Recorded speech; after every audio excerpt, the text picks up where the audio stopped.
Assalamualaikum warahmatullahi wabarakatuh, anak-anak sekalian. Bagaimana kabarnya? Baik? Alhamdulillah baik Pak. Oke, kalau begitu kita akan memulai pelajaran ini dengan membaca doa terlebih dahulu ya. Berdoa dimulai. Selesai. Oke, sebelum itu Bapak mau mengabsen terlebih dahulu. Nanti yang tidak hadir mohon dicatat ya namanya dan dikasih ke Bapak. Saiful. Hadir Pak. Oh iya. Fauzan. Hadir Pak. Oh ya. Baik, terima kasih. Ada yang masih ingat pembelajaran kita pada minggu lalu apa? Akhlak Nabi Akhlak Pak. Nabi Pak. Ya, betul sekali. Akhlak Rasulullah. Sekarang kita lanjut kepada materi yang selanjutnya, yaitu meneladani Rasulullah SAW. Jadi Rasulullah SAW ini adalah manusia panutan di seluruh dunia ini. Jadi kenapa kita harus meneladani akhlak Rasulullah SAW? Karena bahwasanya akhlak Rasulullah SAW ini sangat mulia, teman-teman semua. Karena Rasulullah ini sangat tawaduk, rendah hati, sabar. Ada Bapak ingin menceritakan suatu kejadian. Jadi Rasulullah SAW ini ada menemukan pengemis buta di pasar. Dia ini sangat kelaparan. Nah, di sana Rasulullah SAW ini ingin menolong sang pengemis buta ini. Di setiap Rasulullah SAW ini memberi makan terhadap pengemis ini, pengemis ini selalu mencaci, siapa sih Nabi Muhammad ini, sok suci, sok alim. Padahal yang memberi makan kepada sang buta ini, sang pengemis ini, yaitu Rasulullah SAW. Nah, bayangkan kita di posisi Rasulullah SAW, pasti kita tonjok muka orang itu, karena bahwasanya sabar kita ini setipis tisu. Nah, di situ kita banyak mendapati hikmah di dalam cerita tersebut, bahwasanya Rasulullah SAW ini sangat penyabar. Padahal beliau ini sangatlah baik terhadap pengemis itu, akan tetapi pengemis ini tidak tahu bahwasanya yang memberi makan setiap hari atau memberi atau menyumbang di pasar itu untuk memberi dia makan tiap harinya itu adalah Rasulullah SAW. Nah, singkat cerita, sang pengemis buta ini di hari itu tidak ada yang memberi makan, dan ada seseorang, dia kan di pasar kan banyak orang lewat, dia bertanya terhadap orang yang di pasar itu, siapakah yang sering memberi aku makan di setiap harinya, ikhlas memberi makan aku. Dan dijawab oleh orang itu adalah baginda Nabi Muhammad SAW. Nah, pas mendengar itu, sang pengemis buta ini sangatlah menangis dan menyesali perbuatannya, mengapa dia tega mengucapkan hal tersebut, padahal Rasulullah SAW sangatlah baik terhadap beliau. Nah, di sini kita banyak belajar bahwasanya kita tidak boleh menilai seseorang itu langsung dari perkataan, tetapi kita tidak tahu bahwasanya orang tersebut ini atau Nabi Muhammad SAW ini sangatlah mulia hatinya.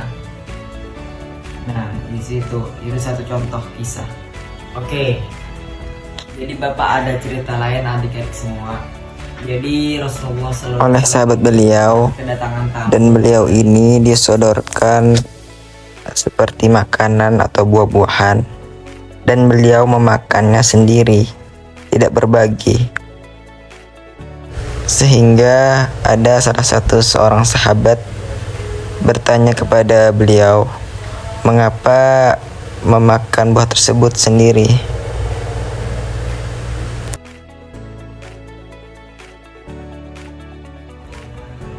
Jadi Rasulullah SAW ini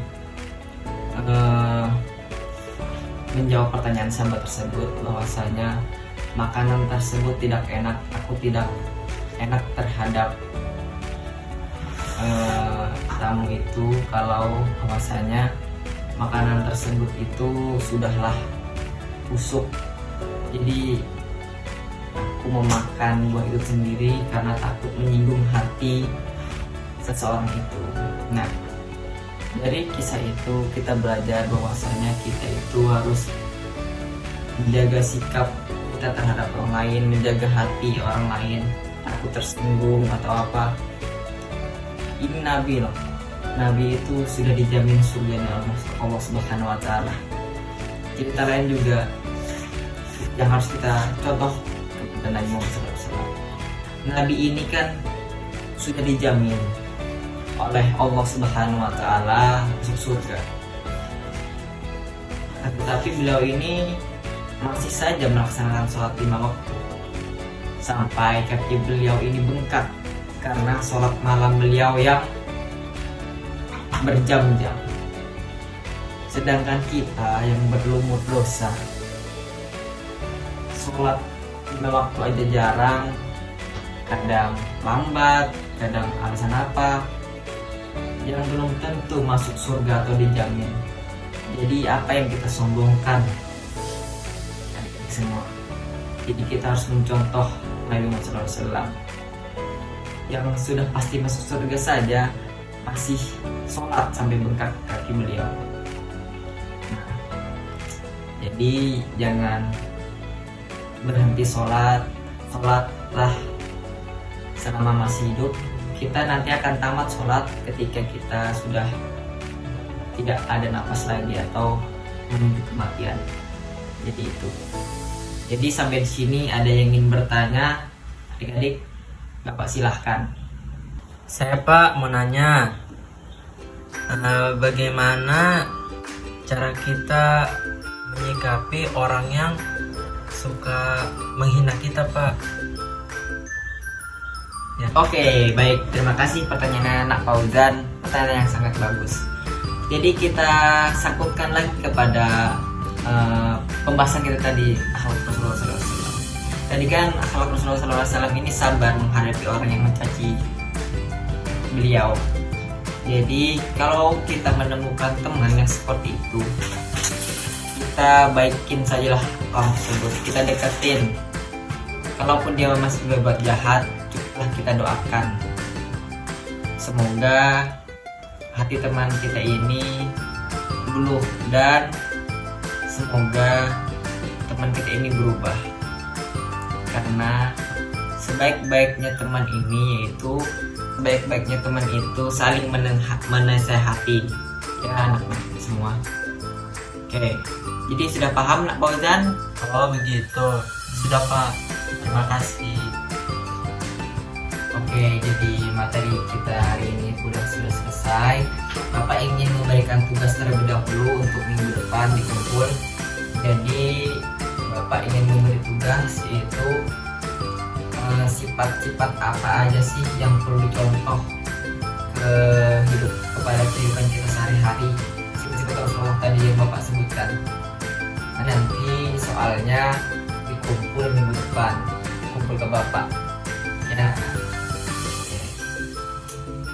Sebelum Bapak tutup, marilah kita mengucapkan Alhamdulillah. Alhamdulillahirabbil alamin. Oke, jadi cukup sekian pembelajaran kita pada hari ini. Motivasi dari Bapak untuk kalian semua. Jadi pesan dari Bapak, kalaupun ada orang jahat terhadap kita, tetaplah jadi orang baik. Karena orang yang baik ini sangat disenangi oleh seseorang. Karena kalau kita membalas jahat, orang jahat ini tidak akan baik-baik saja. Jadi tetaplah baik. Oke, sekian dari Bapak. Semoga ilmunya bermanfaat. Wallahul muwaffiq ila aqwamit thoriq. Wassalamualaikum warahmatullahi wabarakatuh.